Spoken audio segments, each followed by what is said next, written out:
तो नमस्कार दोस्तों, स्वागत है आपका हमारे चैनल ऋषभ ब्लॉग में। मैं आपका दोस्त सुभाष यादव स्वागत करता हूं अपने इस चैनल में।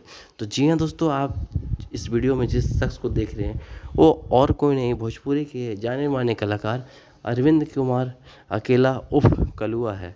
मतलब कल्लू का कल 26 तारीख को शादी था और उसमें ना तो भोजपुरी के पावर स्टार और ना तो ट्रेंडिंग स्टार ना तो और कोई स्टार पहुँचे।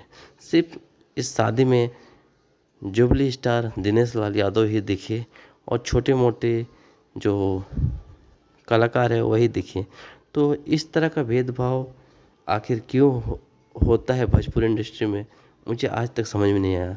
क्योंकि और भी इंडस्ट्री में शादी उदी होता है तो कितने भी बड़े से बड़े छोटे से छोटे सब कलाकार पहुंचते हैं, लेकिन आज भी हमारे भोजपुरी इंडस्ट्री में इस तरह का माहौल देखकर मूड बहुत अपसेट हो जाता है। और ये देख सकते हैं आप कि जयमाला हो रहा कल्लू कल्लू का और उनके साथ उनकी वाइफ है। देखिए वाइफ भी बहुत खूबसूरत लग रही है।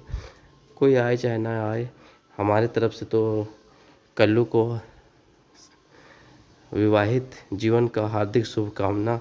अपने विवाहित जीवन में खुश रहें और आगे बढ़ें और तरक्की करें, दिन दुगनी चार चुगनी वाली तरक्की करें। लेकिन क्या आप कमेंट करके ज़रूर बताइएगा कि क्या कल्लू का शादी में पवन सिंह और ना ही खेसारी लाल आए तो वो अच्छे किए या गलत किए। क्योंकि कल्लू एक ऐसे आर्टिस्ट है, उनको ना तो पवन सिंह से कोई दुश्मनी और ना ही खेसारी लाल से कोई दुश्मनी है। हालांकि खेसारी लाल यादव 2-3 दिन पहले ही कल्लू से वीडियो कॉल पे बात किए थे और उनको शादी की विशेष दिए थे, बधाइयाँ दिए थे।